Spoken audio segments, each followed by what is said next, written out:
So, hello everyone, and thank you for coming to this session of Spark Summit. My name is Michael Chen. I'm a software developer at Workday. And today, I will be talking about understanding and improving code generation in Spark. So first, let's take a brief look at the agenda for today. I'll begin by talking about the basics of Spark SQL. Then I'll talk about the two different models of query execution, the Volcano iterator model and whole stage code generation. Next, I'll talk about some of the problems that have plagued whole stage code generation and how splitting the generated code helps mitigate these problems. Finally, I will wrap up by looking at the performance of whole stage code generation after splitting the generated code for a specific query. So first, let's look at the basics of Spark SQL. This diagram details all the steps of Spark SQL, starting with an abstract syntax tree or data frame and finishing with RDDs. So first, we take the data frame or SQL abstract syntax tree and create a tree of logical operators that will represent it. We call this the logical plan, and this is part of the analysis phase. Then we move into the logical optimization phase.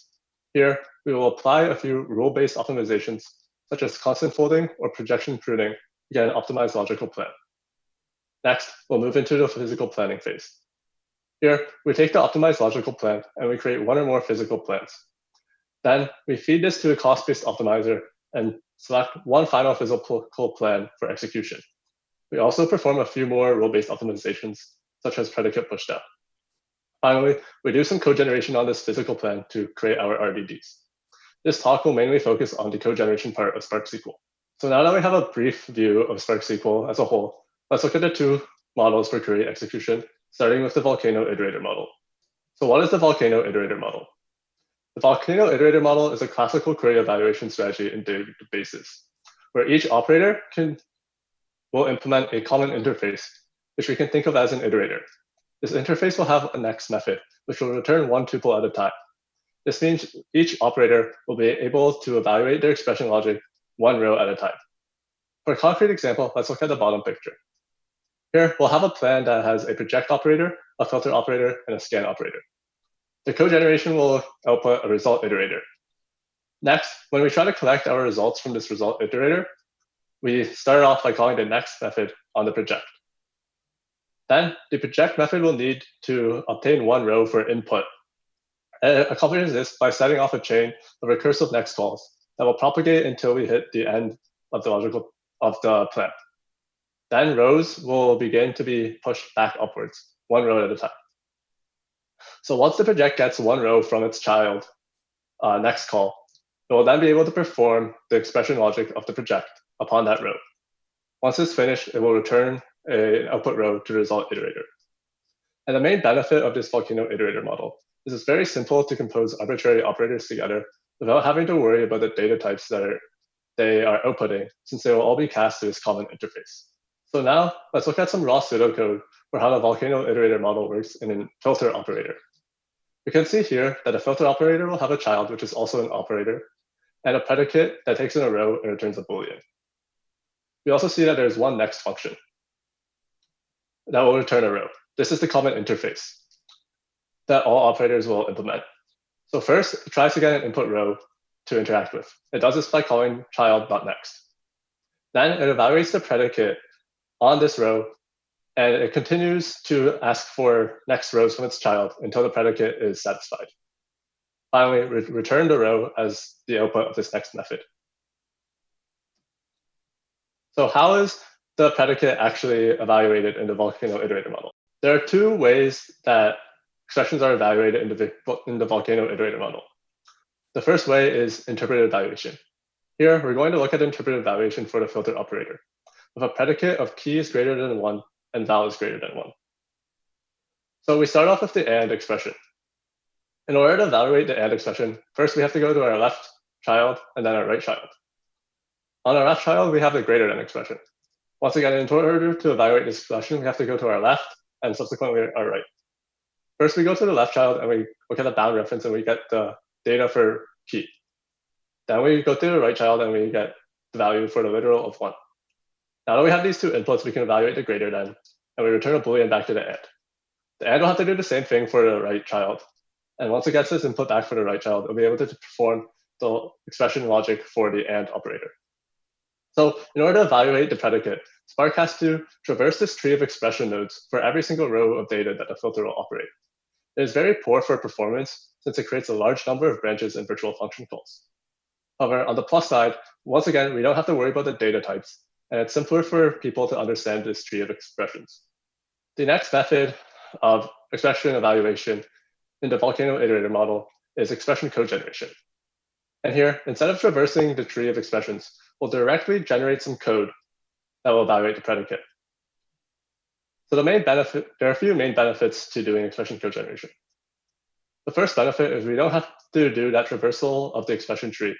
So we really cut down on the number of virtual function calls. The next benefit is that in Spark, we know the types of our attribute references at runtime, since we require a schema. So we can immediately cast our internal rows to the appropriate data type, and then use the primitive operators and bake that into our generated code. This is a comparison to the interpretive model, which will require us to look at the data types at runtime and then use the switch statement to get the correct operators. This is also a great performance improvement. The final benefit of expression cogeneration is that the compiler can further optimize the code that we created. For example, in this eval function, the compiler may be able to inline the getInt function. By doing this, we further reduce the number of function calls that we have, once again, improving performance. So now that we have a basic understanding of the Volcano iterator model, let's look at the next model of query execution, whole-stage cogeneration. Whole-stage cogeneration was introduced in Spark 2.0 as part of the Tungsten engine, and it was inspired by Thomas Newman's paper, Efficiently Compiling Efficient Query Plans for Modern Hardware. The main idea of this paper is that we can try to collapse an entire query into a single operator, and then generate one function for the entire query. By doing this, we would be able to avoid all of the next function calls that are inherent in the Volcano iterator model. In reality, it's not possible to collapse an entire query into a single operator. This is for a few reasons. The first reason is not all expressions will implement cogeneration. So if an expression does not implement cogeneration, then it cannot implement whole-stage cogeneration. As a result, the collapsing will be cut off. Another possibility is some operators may have to materialize all their child operators before executing. So this will also cut off the collapsing of whole-stage cogeneration. Because of this, the whole-stage cogeneration must also adhere to the common interface of the Volcano iterator model, where it implements the common interface of next. So here we can see what a whole-stage cogeneration will actually look like. We have a node that is whole-stage cogeneration node. And inside of it, we have three operators: the project operator, the filter operator, and the local table scan operator. So now when we invoke the next interface on the whole-stage cogeneration node, it doesn't have to call next for all of the child operators that it contains. Instead, it will just create a while loop and process the logic of scan, filter, and project without any of the virtual function calls. So this is obviously a great benefit from a performance point of view, since we cut down on the number of virtual function calls. The next benefit of whole-stage cogeneration is that we can try and keep the data in the CPU registers for as long as possible. This is in comparison to the Volcano iterator model, where all of the outputs of an operator had to be cast to a common interface and then passed up the function call stack. Instead, in whole-stage cogeneration, we can take the results of an operator and assign them to a variable. And then the parent operators can simply refer to those variables. This way, we keep the data in the CPU registers. The final benefit is that in whole-stage cogeneration, the compiler is able to work much better for a tight loop that makes up the whole-stage cogenerate function in comparison to the function graph of the Volcano iterator model. So now, let's look at how the code is actually generated in whole-stage cogeneration. There are really two main paths to whole-stage cogeneration: the produce path and then the consume path. First, when we try to generate a code, we enter the produce path. And here, we call produce on all of our child operators until we hit the producer operator. And we know it's a producer operator because only those operators will implement the produce method. This operator will set up a while loop that will drive all of the data for the whole-stage cogeneration node. Then it begins to call consume on its parents, so they can fill in their logic for doing the expression evaluation until we get back to the whole-stage cogeneration node. Then we'd be finished with all of the cogeneration. So once again, if we look at the diagram at the bottom, we see a whole-stage cogeneration node that would contain a project, filter, and a local table scan operator. So once the generate code call comes into the whole-stage cogeneration node, it follows the produce path by calling produce on its children. The produce will fall through until it hits the local table scan, and it will set up the while loop to generate the data. Then it will begin calling consume on its parent so they can fill in their logic. So first it calls the consume on the filter, so the filter can fill in the code to do the expression evaluation of key is greater than 1 and valid is greater than 1. Once that's finished, filter will call consume on its parent, the project, so it will fill in the code to do the projection logic. Finally, it will call consume on the whole stage cogeneration node, and we're done. We finished generating our code. If this is very interesting to you, you can look at a previous Spark Summit talk called A Deep Dive into Query Execution of Spark SQL, which goes into this produce and consume path in much more detail, along with other parts of Spark SQL. So to really drive this home, let's look at how the code will be generated for the previous query. Like I said, the produce method falls through until we hit the produce operator, in this case, the local table scan. The local table scan will create a while loop that will drive the data, and then also do some of the logic for the scan. Next, we'll call consume on its parent, which is the filter. The filter has the predicate of key is greater than 1 and valid is greater than 1. So we generate the code that will do this evaluation. In this case, we create two booleans, and if either boolean is false, we'll quickly pass over this iteration of the loop. Next, we'll call consume on our parent once again, which is the project. And this will assign the value of project to whatever the expression evaluation is in that operator. In this case, it will be key plus 1. So that was just some raw pseudocode of whole stage code generation. Here, we see the actual code that is generated for this query. We can see it's very similar. The local table scan sets up this while loop. Then the filter does some predicate evaluation and skips over this iteration of the loop if the predicate is false. And then the project does a little bit more to actually output the results. So now that we understand a little bit about whole stage code generation, let's look at some of the problems in whole stage code generation. First, how did we run into these problems? So at Workday, we have a few accounting use cases that really demonstrate the problems with whole stage code generation. In these use cases, our customers are creating queries that contain case statements with thousands of branches. One example is customers may map external data to internal representations using these case expressions, or maybe there's some accounting use case for validating input. An example is filing expenses. You may think that this is very simple from the end user point of view, but the rules that govern how expenses are filed can be very complex. For example, your cost center may depend on a variety of inputs, such as where you bought, where you made the purchase, who your manager is, when you made the purchase, so on and so forth. In our customers, we see the queries that create these filing expenses can be comprised of case expressions with thousands of line branches. And when you have a case expression this large, we saw that a generated function would be over 1 million lines of code. Now, you may not believe me when I say that case statements can result in code that is this long. But here, we're looking at the code that's generated for a case statement with one branch. And we can already see that it's too long for this slide. So you can already imagine that when we have thousands of branches, this function will quickly explode in length. So what are the problems when your function size is this large? So there are three main problems. The first problem is that Java limits the method size of any method to 64 kilobytes of bytecode.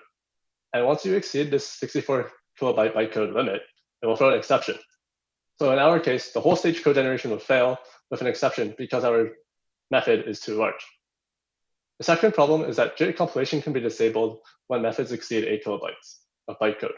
So if you're able to fit under the 64 kilobytes of bytecode limit and avoid the compilation error, you may run into performance issues since JIT compilation is turned off. For example, we would have a case statement that has 10 branches and would run pretty quickly. But then we would add another branch to this case statement, and the generated method would exceed 8 kilobytes. So the JIT compilation would be turned off. Then we would see the performance being up to 5 times slower. The final problem is that the compiler can throw out-of-memory exceptions for extremely large methods. The reason for this is that the memory usage does not scale linearly with the size of the method. It is actually super linear. So Spark tries to mitigate the first two problems in a variety of ways. The way that Spark tries to limit the method size to 64 kilobytes, there are really two ways it tries to do this. The first way is they say if an operator is operating on over 100 fields, then we should just avoid whole stage cogeneration completely. And the second way it tries to limit these problems is they have another configuration called the huge method limit.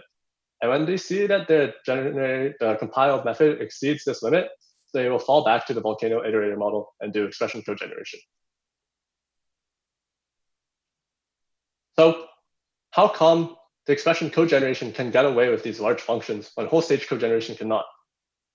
So the main reason is that in expression cogeneration, Spark has implemented this optimization where it will split a large function into many smaller functions. By doing this, whole stage cogeneration can always fall back to the Volcano iterator model and compile the expression cogeneration. But by doing this, we lose all the benefits of whole stage cogeneration. So what we did at Workday was we implemented splitting case expressions in the whole stage cogeneration path. So let's look at how we did this, how we can split the code-generated functions. So first, let's look at splitting expression cogeneration and why it's so much simpler to do than whole stage cogeneration. So once again, let me remind you that in expression cogeneration, each operator can be thought of as this iterator. The result of every operator will share this common interface of next.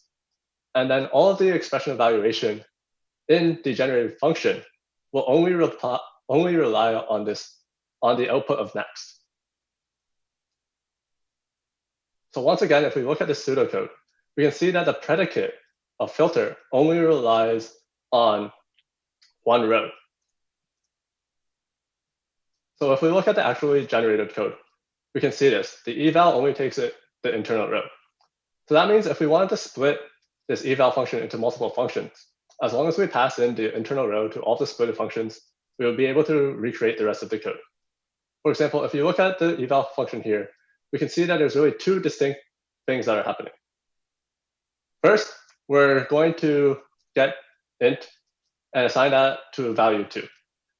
Then, if value 2 is greater than 1, we will quickly exit. If it's true, we'll enter the if statement. And we'll do the same thing to check if value 5 is greater than 2.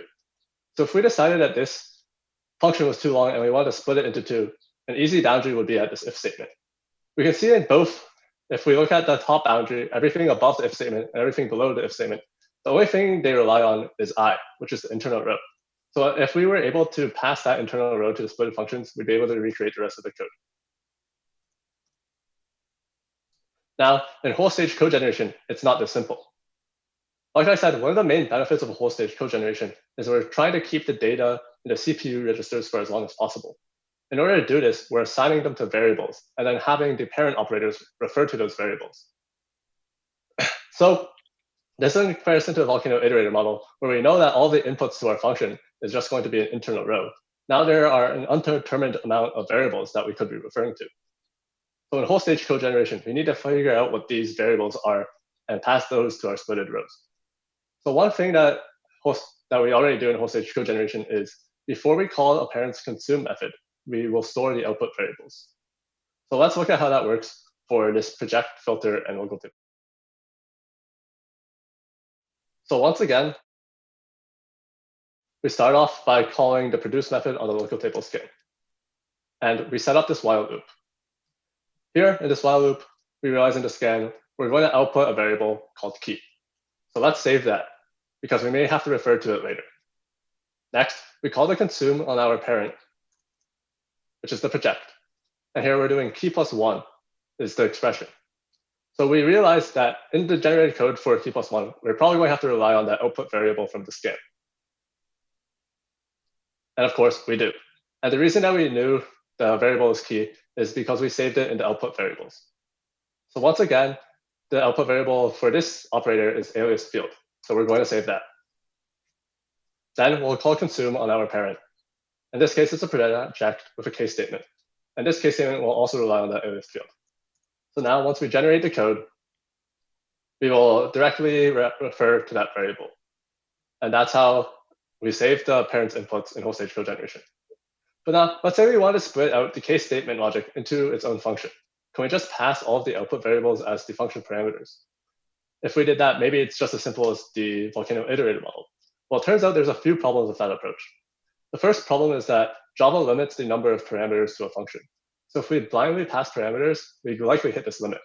Instead, we should try and only pass the function parameters that are necessary to the function. The next problem is that some of the output variables will not have their code generated yet. For example, if the third project was actually a filter, it may not want to evaluate all of the operators in its child operator before evaluation.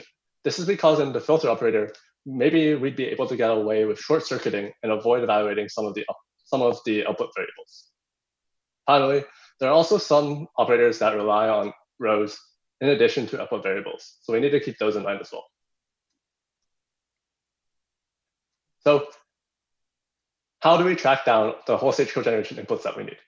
It turns out once we are in an operator, we can look at our expression tree to determine which variables we need. First, any evaluated variable from the current or child expression must be an input to our splitted function. Next, any row that is referred by the current or child expression.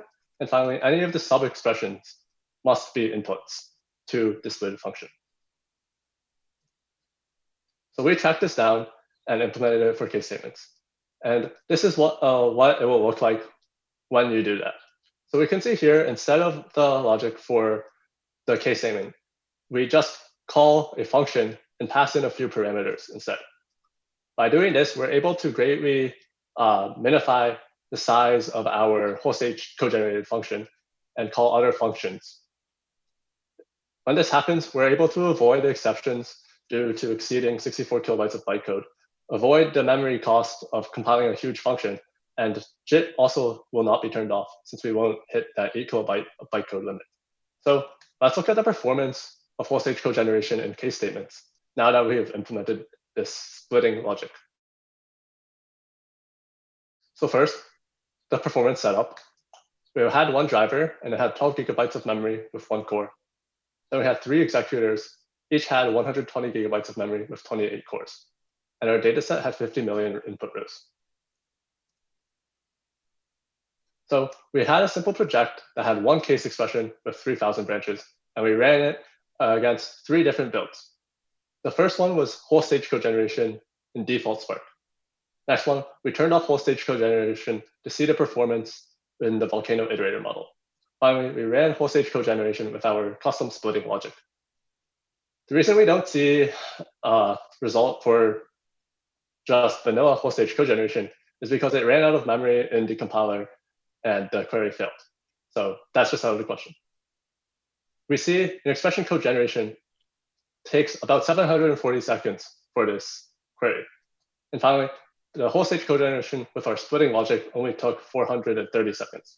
So we almost saw a 2x performance improvement by using whole stage cogeneration with splitting. So to quickly recap what we went through today, we started off with a base introduction to Spark SQL. Then we talked about 2 different query models, the Volcano iterator model and whole stage cogeneration. Next, we looked at some of the problems that have plagued whole stage cogeneration from the beginning and how splitting functions, splitting the cogenerated functions helps mitigate these problems. We looked at the differences in splitting functions between the expression cogeneration and the Volcano iterator model and whole stage cogeneration. Finally, we looked at the performance of whole stage cogeneration after implementing the splitting. Thank you for coming to this talk. Are there any questions?